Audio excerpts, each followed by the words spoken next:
Okay, so I didn't do a pre-check before starting this, like a pre-check in the sense of checking audio and stuff. I only recorded something to get like the thumbnail. So I'm going to be reacting to this video today. So that's the title. We are entering a post-Brainrot era. And so I've only watched about probably a minute or less. I'm going to say maybe more like 20 seconds or less. So most of my reaction here is going to be just what it is. Alright, let's give it a go. Breathe content. We consume media. Just get the first few words in there.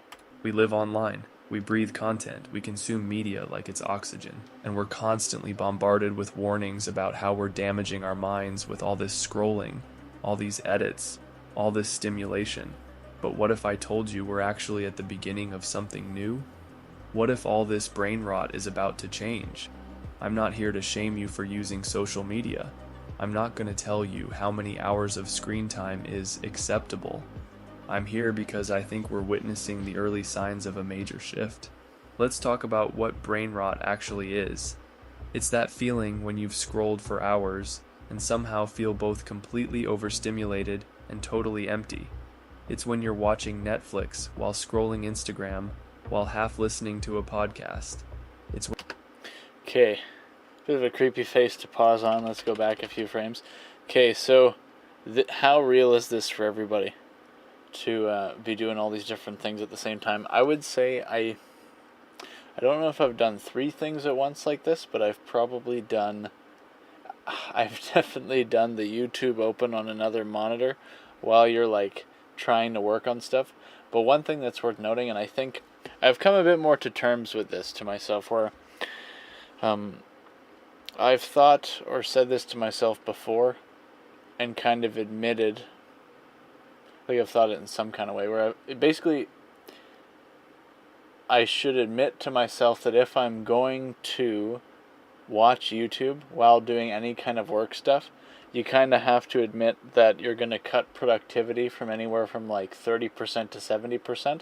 I'm not sure if that's like super accurate in the amount of productivity decrease, but it's probably substantial, because when you compare your like multitasking brain or environment, whatever workflow, to when you're locked in and you're like in that deep work state, as people might call it, it's probably a pretty stark difference. It's when you can't remember anything you watched yesterday despite watching content for 6 straight hours. We all know this feeling. We all live this feeling. When I say we, I absolutely mean we. I'm not above any of this. For years, we've been told this is happening because our attention spans are destroyed. We're dopamine addicts. We're broken. But that explanation feels too simple, too convenient. It doesn't capture what's actually happening to us. Think about something you saw online that genuinely moved you. A video that made you feel something real. He might be getting to the point of talking about the difference between content and art. I don't know if he's going to go that route, but that's what maybe comes to mind right now when he's bringing up all these things. Like specifically something that impacts you. Like real quick, full screen on this. Like, there's something to be said, and there's another video later I might react to that we'll probably talk about this more, but essentially, like, there's something to be said for art versus content, because, like, there's this one other video, I don't know if it was by Film Threat or something like that, something that, can't remember his name, Gary or something like that was part of G4 or something like that, has the white hair, does movie critiques or something like that. I think the channel's Film Threat, I'm not sure. Anyway, I don't know if it was in one of those videos or something else. Somebody was talking about something that I think Quentin Tarantino was asked about something nowadays. I don't know if it was streaming platform movies or something like that, but there was some sort of rough quote about how he was commenting on how I think Ryan Reynolds got paid a certain amount of millions of dollars for this movie or that movie or something like that. But he's like, I haven't seen it. Have you seen it? I think I'm kind of paraphrasing what he said, but I think he said something like that. And then he talked about how the film, like, he either said that film or these films are not part of the zeitgeist. I'm not even familiar enough with what the term zeitgeist means, but I'm assuming it means like the general pop culture of the internet or of the nation or whatever. And I think that there's probably something to that, because it's even like I watched a film recently on Netflix. It's that one with what's her name from Stranger Things is in it, along with Chris Pratt. It's about those robots, like the robot revolution or whatever. I can't remember what it's called, like something like electric. I don't know. Anyway, there's maybe another YouTube video I'll watch later that's talking about that kind of stuff. But anyway, after watching this movie, and maybe a sign that I can't even exactly remember the name right now. Give me a second. I'm going to look it up. But it goes to show.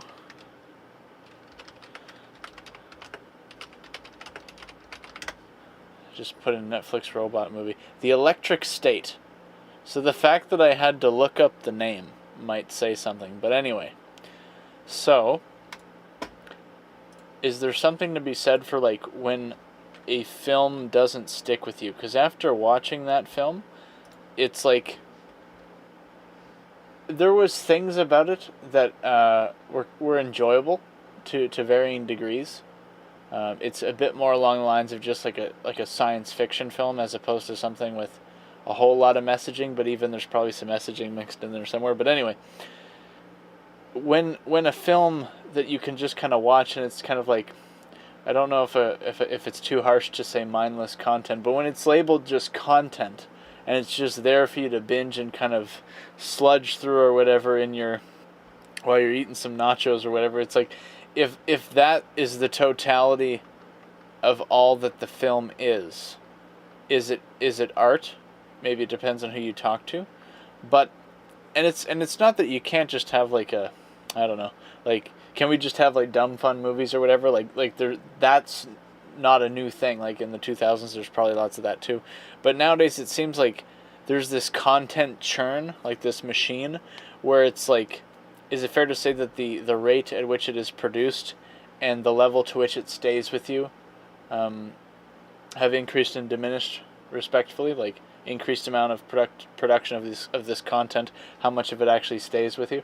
Because it just feels like after watching it's like it was alright, but it was like but it's like it doesn't really like stay with you, like. And then there's these films that have kind of like been like cultural icons, or I don't know if that's the proper way to say it, but like films that have stuck and remained having some relevancy throughout the decades. And it's like, how often does that happen anymore? Like maybe one of the last films that most people would say has done that maybe is like Interstellar. Anyway, I'm kind of rambling, so it's like there's probably other films along with that as well, but anyway. A song that transported you somewhere else. We all have these moments, which immediately shoots down the idea that our brains are completely fried and unable to connect with anything. The real question is, how much content did you have to sift through to find that one piece that actually mattered? Hundreds of videos? Thousands? And do you remember any of them in between? That's the actual pattern. We're not incapable of paying attention. We're drowning in a sea of content that's explicitly designed to be forgotten the moment after it's consumed. That's maybe a little bit depressing. And think about, for a second, kind of sympathize with all the artists that might be part of a project and like either elements of it, or maybe they don't. Maybe they just really dislike working on it, but it's just their job. But in some cases, like say there's an artist that like really likes doing these motion graphics for a film, or they really love doing the lighting for this film, and they spend so much time thinking about, oh well, I want this lighting and the way that it's done in this scene to represent the passage of time, or the emptiness of their headspace, or the loss that they just felt from losing this other character in the film. I really want it to be impactful and take you into that moment and feel their pain. Whatever the artistic way of describing it is, like how many of these people work on these kinds of films, and if it is really just designed to be consumed and then kind of spat out, like think about how those artists that might work really hard and care about it might feel that it's just kind of like just being used, to varying degrees. Every platform, every creator, every brand is competing for your attention. So they've engineered content to be increasingly emotional, increasingly stimulating, increasingly addictive. It's not just about short attention spans anymore. If you're a content creator, then you need to be using Motion Ray for Content your creator, videos. see, there you go. My name is Tyler Edwards, a filmmaker and It's about who can create the most intense feeling in the shortest time. TikToks are 7 seconds of pure concentrated emotion. Songs are getting shorter, more hook-centered. YouTube videos are edited with a relentless pace. None of this is revolutionary information. We all know the internet is changing us. We know and we've known. But now we're entering something different. We're not just in an era of distraction anymore. We're in an era of merciless emotional gratification. And it's getting more intense every single day. Every time you open an app, you're bombarded with content that's more beautiful, more emotional, more complex, more intense than the last time. That sounds amazing if you don't think about the implications.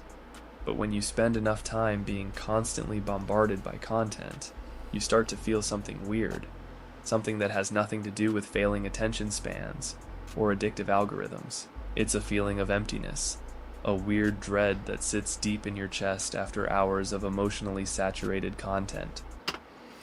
The dread part is kind of interesting because is it fair to say you just kind of almost feel like this like tired fatigue after just like being stuck in the doom scroll for a while, where it's you almost kind of feel like this sludge in your head or on like this weight on you. I don't, how do you describe that properly? But where you like when we talks about the dread of it, dread might be a bit of an exaggerated word, but it's like there's like an after effect of like the binging. It's almost like with that when you feel like really full when maybe you've eaten a little too much. It's like that, but for your head maybe, but on a less extreme kind of feeling. That's what scares me most about all this. Not that we can't focus, but that we're being overloaded.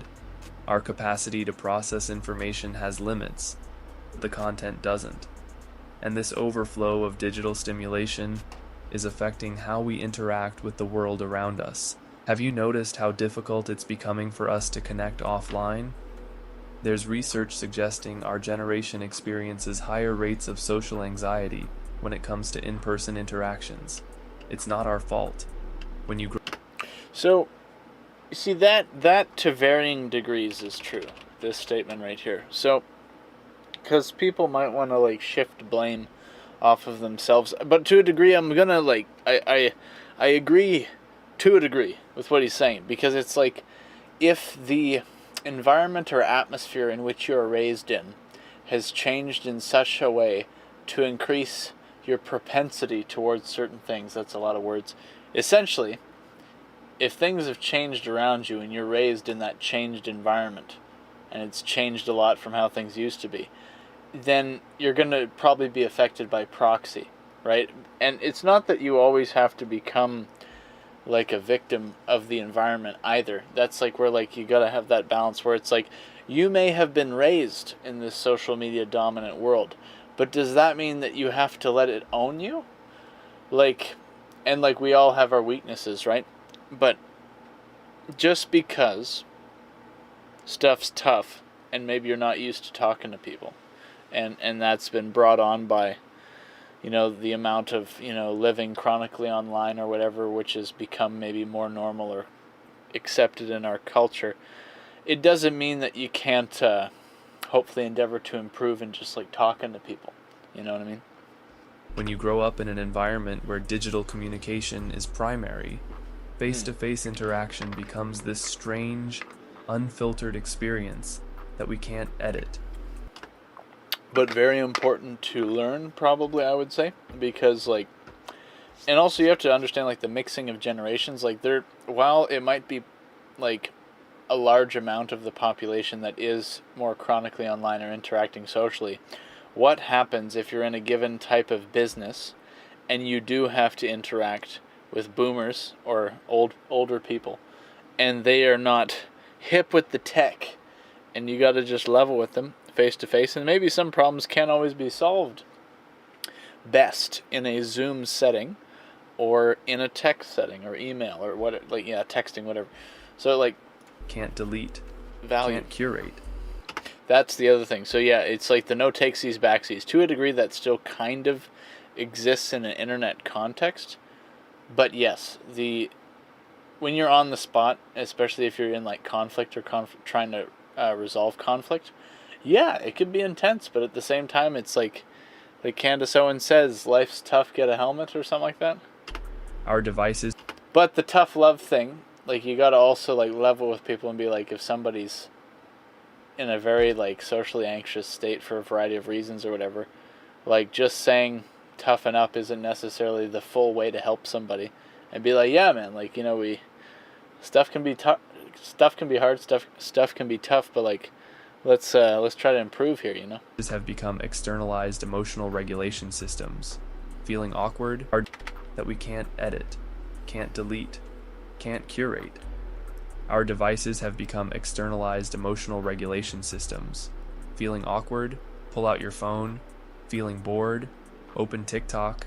Feeling anxious, scroll Instagram. Feeling lonely, watch YouTube. The problem isn't that these are inherently bad coping mechanisms. The problem is that they're becoming our only coping mechanisms. And what he was saying about how if this, then this, right? Like if you're bored or if you're lonely, then do that. That's the other thing. Like I think nowadays, for the most part, I am rarely bored anymore, because, well, nowadays it's very easy to busy yourself, whether with working on something or with watching YouTube or whatever. Like for me, it's like I'm not as much like the only platforms I'm really consuming a lot of content on for the most part is going to be like YouTube, especially, and probably Twitter. There might be some other stuff from time to time. It's going to be a bit more rare and not super common compared to the amount of YouTube and Twitter, but mostly YouTube. And they're not actually designed to help us cope. They're designed to keep us engaged. The systems that deliver this content are getting better at emotional targeting. They're learning what makes you angry, what makes you sad, what makes you laugh, what makes you scared, and they're serving you more of whatever keeps you scrolling. The entire digital infrastructure is built around this model. Your emotional state is the product being sold to advertisers. So are we doomed? I don't think so, because something is happening. People are getting tired, really tired, not just metaphorically, neurologically exhausted. Our brains weren't designed to process information at the volume and emotional intensity we've been forcing them to. Have you noticed how many people are talking about digital detoxes now? How many friends have deleted TikTok or Instagram because it was melting their brain? So that's worth noting. Can I mute this? Give me to skip. The term. So yeah, there was another video I saw a while ago pop up, something like chronically offline, right, instead of online. And then, like, you know, I think it's becoming a trend where people are buying old iPods again, and stuff like that. And a lot of it comes down to, it's probably multiple things where it's like, it's both like owning your content. I think for a lot of stuff when it comes to like buying physical media, getting old iPods, I think it probably comes more down to owning your media, or at least having physical copies or digital downloaded stuff, not on a streaming platform, or tied to a streaming account in that kind of way. So it's probably a bit more of the content independent stuff. But when it comes to, yeah, getting off of TikTok and things like that, it's a bit of a different thing. Brain rot at TikTok or Instagram because it was melting their brain. How the term brain rot itself has gone mainstream. That exhaustion is actually the first sign we're entering a post-Brainrot era. When you get so sick of feeling manipulated by short-form emotional content that you start seeking something else, something deeper, something more substantial, that's the beginning of change. Look at what's gaining traction. Long-form podcasts where people just talk for hours. This is the interesting thing, because so I think that to be fair, this has kind of been the case for probably several years. Where it's weird, because I feel like maybe a bit of a better way of describing this. This guy, I think, is interesting, and he might be right in some, at least some or most of his diagnoses here. But what I would also add, or maybe put as maybe a counterpoint, or not even counterpoint, but just a different frame of looking at it, is that it's maybe not that we're shifting from quick TikTok style brain rot content to podcasts, but that now we live in an age of extremes where the divide is just really wide. So both like socially, politically, it's like a big divide, and there's maybe not a lot of people in the middle anymore. We've kind of just made that gap, and you picked a side. And then when it comes to the type of content that you might watch, it might also kind of be a big divide, where either you might be more for the long form stuff or more for the short form stuff, or maybe you only do like long form and short form. But like, I don't have the stats on this, but it's like, is there statistics that would support the claim that medium length content is getting less views than the extreme long form and the extreme short form content? Like, is the minute and a half and less videos, as well as the hour plus videos, where most of the viewership is now, instead of like your little 20-minute spiels or 5-10 minute whatevers? Like, in like 2012 YouTube, was it fair to say that like skit content was kind of in at the time? And that stuff was probably somewhere, I'm gonna say like 1.5 minutes to 5 minutes. So it's like, it's not YouTube Shorts, definitely not podcasts. You know what I mean? So I don't know. I could be out to lunch here, but I think maybe part of the analysis might be that we're in an age of extremes, possibly. YouTube videos that go deep on a single topic without frantic editing. Communities forming around shared interests rather than shared content. This isn't happening because we suddenly got more virtuous. It's happening because we're exhausted. Our brains are screaming for coherence, for something that doesn't feel like it's tearing us apart. I think what we're seeing is a pendulum swing. We pushed so far in one direction, toward fragmentation, toward micro-content, toward algorithmic curation, that a counter-movement was inevitable. People are seeking out more integrated, more coherent experiences. And the interesting thing is, platforms are starting to respond, not out of the goodness of their hearts, but because market forces demand it. If users become dissatisfied, platforms adapt. There's a growing recognition that optimizing solely for attention is a race to the bottom. Eventually, you hit the biological limits of human perception. You can't make videos shorter than a certain threshold. You can't make cuts faster than the brain can process. So either that, or like what I said in another video I did, is it's like, are we eventually just going to become moth brain? Like, I'm kind of summarizing / paraphrasing, but more so summarizing what I said.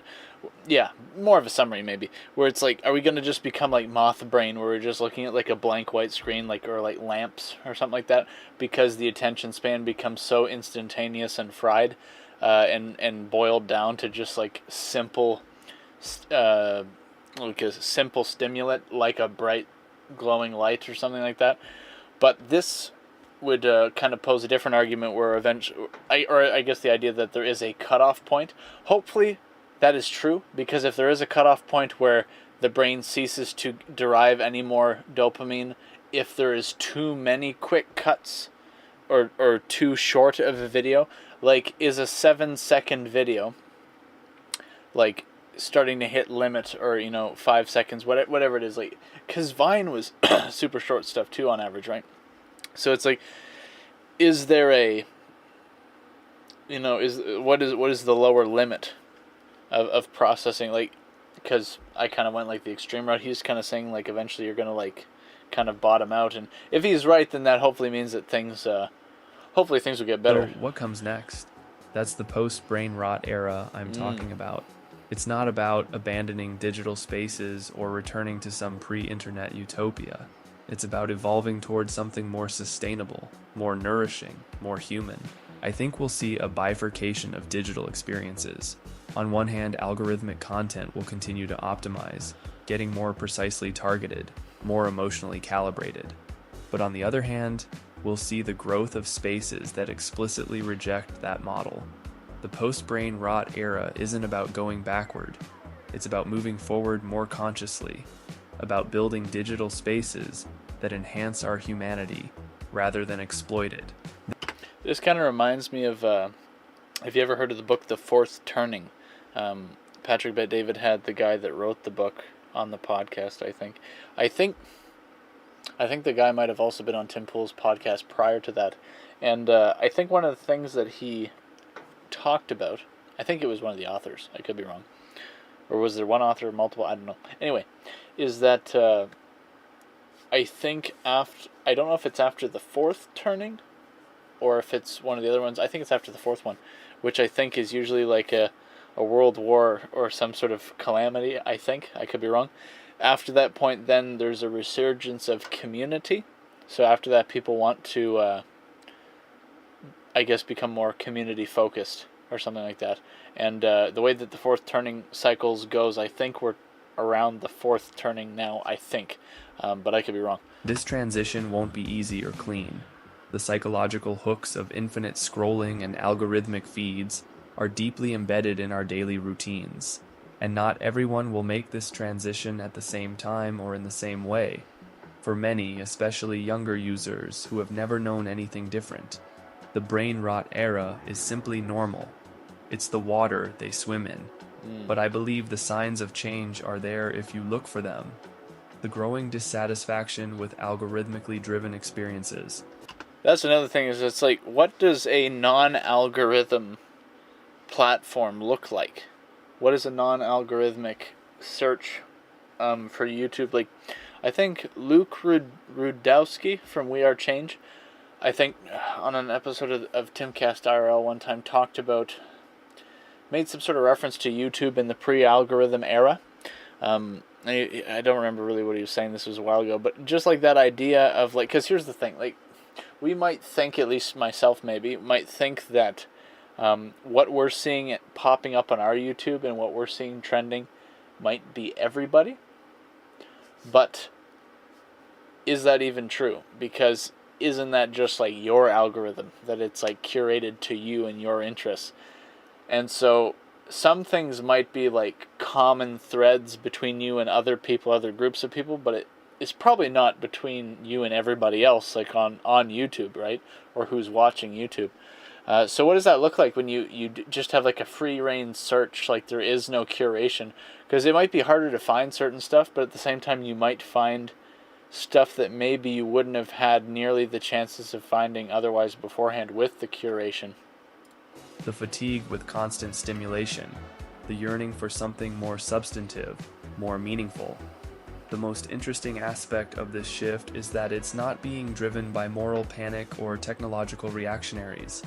It's coming from digital natives themselves, people who grew up online and are now demanding something better. Because ultimately, what's at stake isn't just how we consume content, it's how we experience reality, it's how we relate to each other, it's how we understand ourselves. The post-Brainrot era isn't inevitable, it's a possibility, a direction we might choose to move in, collectively and individually, a recognition that our current relationship with digital content isn't sustainable and isn't serving us. Hello, everyone. So what do you guys think of that? Anyway. Post-Brainrot traumatic disorder. Okay, so switch back to the full screen here. I feel like I gave so much commentary I didn't even fully take in all, like that video, but I would agree with at least some of these things, probably most of what he said. I think that where we might differ a little bit is that I think I don't know, so he said it's not an inevitability, just a possibility. I would agree with that.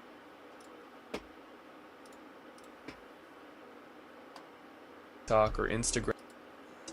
It's coming from digital natives themselves, people who grew up online and are now demanding something better. Because ultimately, what's at stake isn't just how we consume content, it's how we experience reality, it's how we relate to each other, it's how we understand ourselves.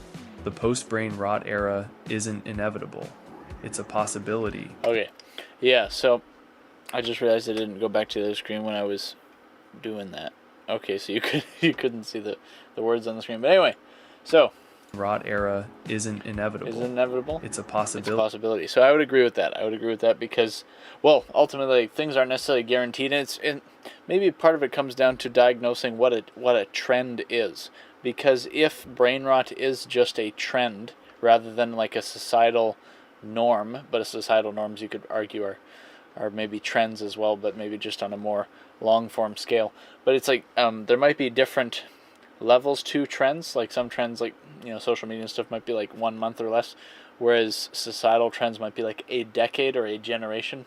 I'm just kind of like talking out my ears here on this one, but anyway,